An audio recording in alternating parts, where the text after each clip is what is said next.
English Easy Podcast. Hello, learners. Welcome back to English Easy Podcast, your partner to learning English.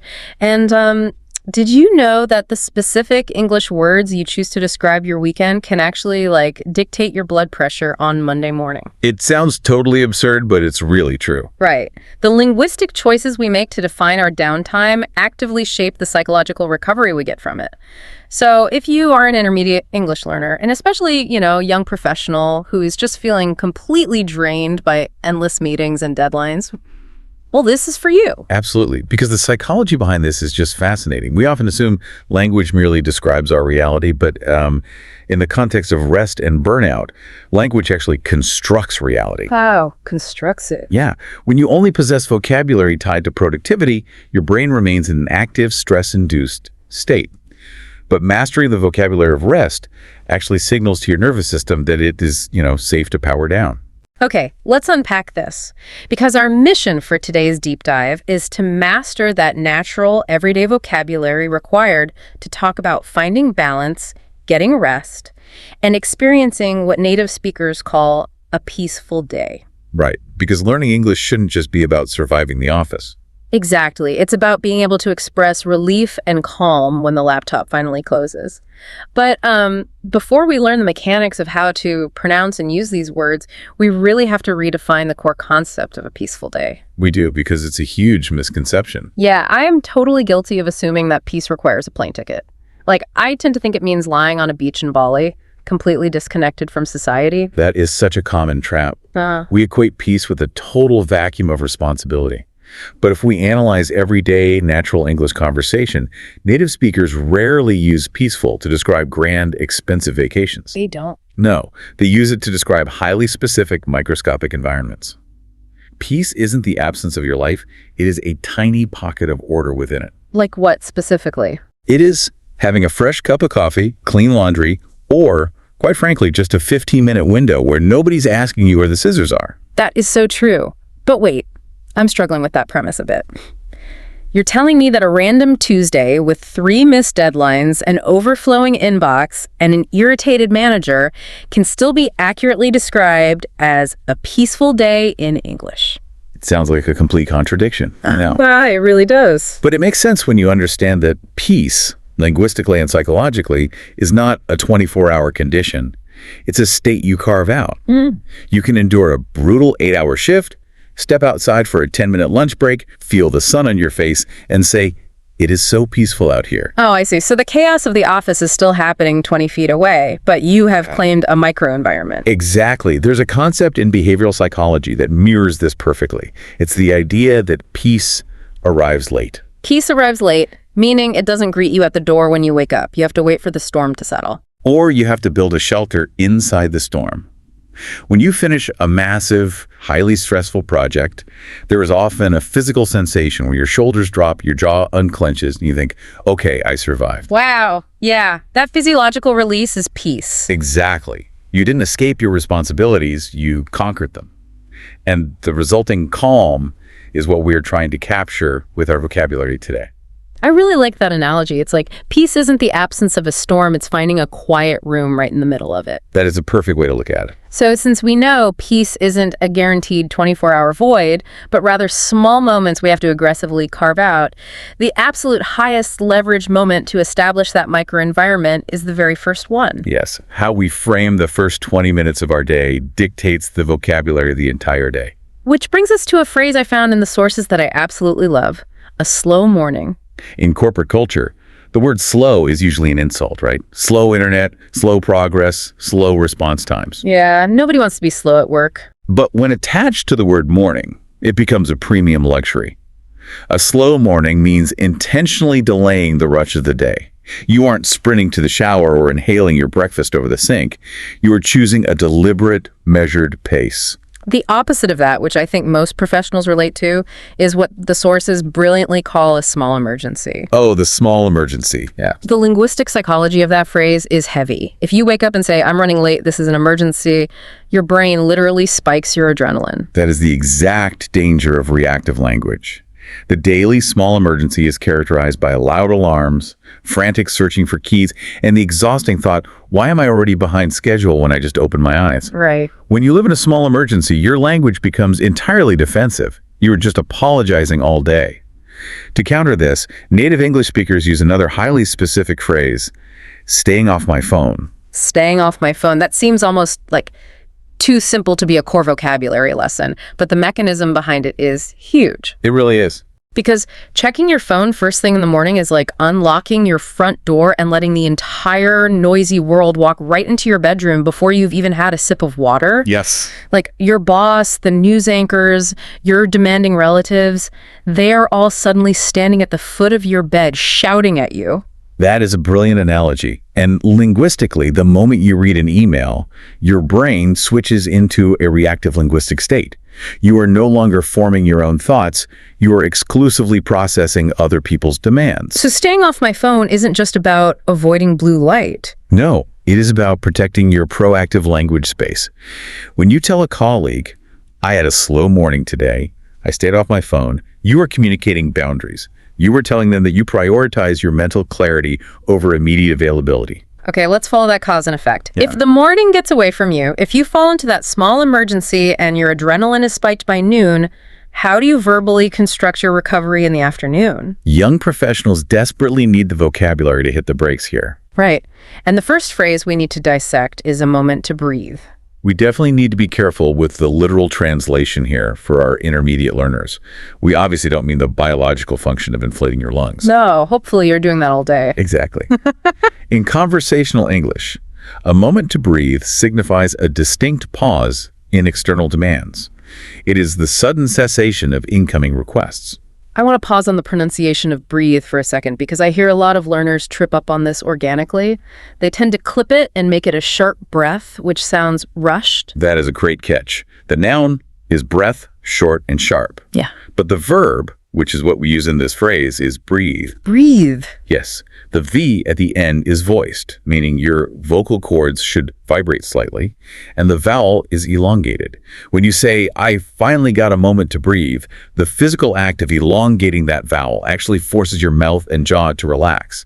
You are physically mimicking the relaxation you're describing. Wow, that is amazing. And that brings us to my favorite verb for recovery, unwind. A crucial word. Because a lot of intermediate learners will translate their feelings directly from their native language and say, I need to relax myself. People will definitely understand I relax myself, but it sounds rigid. Worse, it uses reflexive grammar that makes the act of resting sound like active labor. Right, it sounds a bit like a medical procedure. Exactly. Unwind shifts the imagery. Think of the mechanism of a vintage clock or a toy that has been wound up incredibly tight all day. The tension is stored in the spring. Okay. To unwind is simply to let that stored tension release naturally. You don't have to force it. You just stop winding. So instead of saying, I watch television to relax myself, you say, I unwound by watching television. The stress is on the second syllable, right? Unwind. Correct. And notice how natural that sounds. I like to unwind with some music after work. It flows beautifully. But there's a parallel word that operates slightly differently, and that's recharge. I see recharge used all the time, but usually in the context of active versus passive rest. So if unwinding is just letting the tension out, what is the mechanism behind recharging? Recharge implies that your baseline energy has been depleted to zero and must be actively restored. We treat our smartphones with immense respect in this regard. Oh, definitely. If your phone battery drops to 10%, you don't just set it on the table and hope it gets better. You actively plug it into a power source.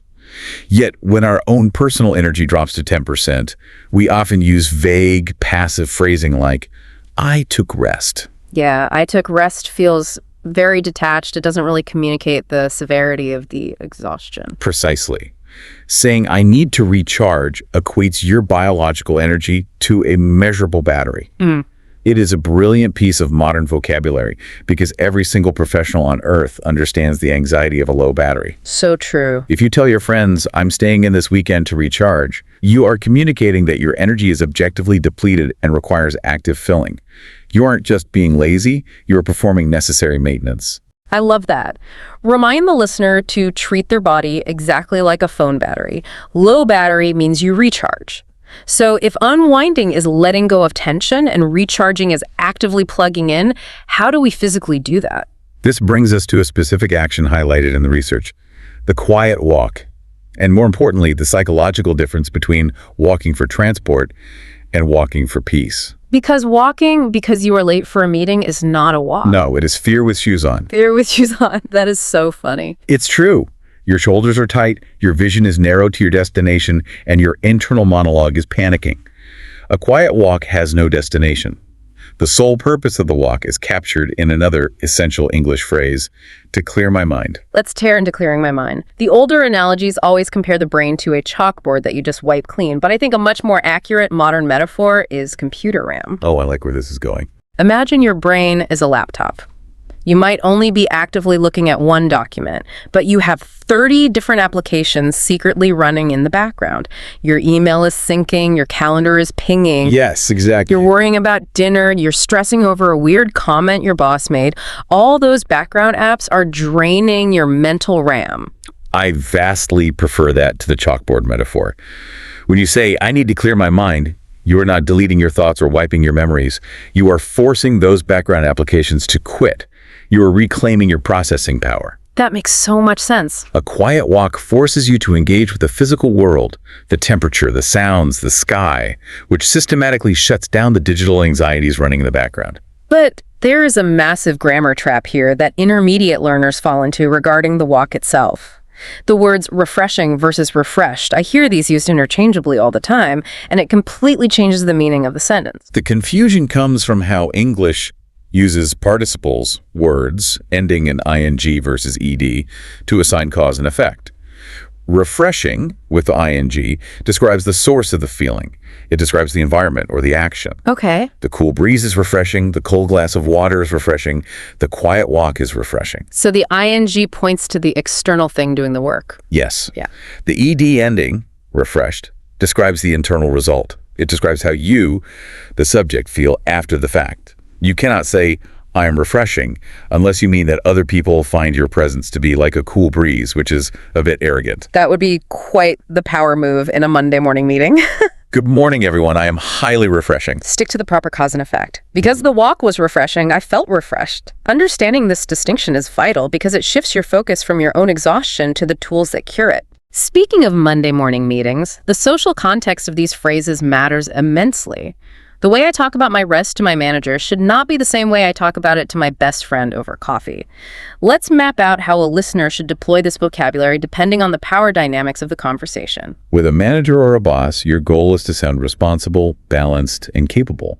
You want to frame your rest as an investment in your productivity. Right. If your manager asks how your weekend was, you wouldn't want to say, I collapsed because this job is destroying me. Definitely not. Instead, you use our new vocabulary to say, it was excellent, thank you. I had a slow morning on Saturday, went for a refreshing walk to clear my mind, and took some time to recharge. I'm ready to tackle this week's deliverables. That is incredibly polished. It tells the boss, I manage my energy like a professional. But what if you were grabbing coffee with a close colleague or a friend? You don't want to sound like a corporate robot. With a friend, the barrier drops, and the language becomes much more honest about the exhaustion. You lean into the relief. You might say, man, I was completely drained by Friday. I intentionally stayed off my phone all weekend just to get a moment to breathe. I didn't do much, but it's exactly what I needed to unwind. I didn't do much, but it felt nice. That is such a powerful sentence. It is the ultimate permission slip.